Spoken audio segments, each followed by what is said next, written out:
November for the NFL is Salute to Service Month, and it's something that we've always been so proud to support in a variety of ways. But I think that this probably lists as one of our biggest commitments, in this space, and we're so proud to be partnering with the Irsay Sinise Foundation and Avalon Network by giving $500,000 to the work that they're doing. Majority of my career was spent as an explosive ordnance disposal technician. I was the guy that put on the big spacesuit and would walk down and take the bombs apart. When we look at Iraq and Afghanistan as wars, the big threat during both conflicts was what were called improvised explosive devices. That's how the hostile forces really assaulted U.S. and coalition personnel. It's been determined to be one of the most mentally taxing career fields in the service. Even after an event or something would happen, it was just preparing for the next event. There was never a period that I could mourn. No resolution to it, no closure to anything that we did. I completely broke in, would have been March of 2019. There were a few days there where I didn't know whether or not I was going to survive, whether it was just time for me to cash out or not. And the only reason why I didn't is because I didn't want my daughters to grow up without a father. And that's the only reason. I made a Facebook post, and I actually exposed myself to everyone and was honest with myself and honest with all my friends for the first time in decades. There was a fear there that somebody would judge me, that I wasn't worthy of help, or that I didn't do enough to be in the condition that I was in. And the opposite of that happened. Everybody reached out.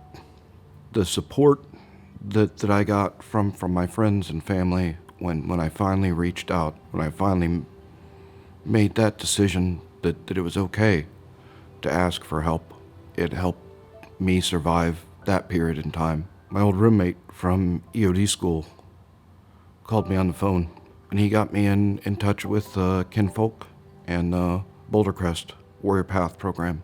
It's a program to help veterans with PTSD and overcome their combat-related invisible wounds. They teach us to struggle well and about post-traumatic growth.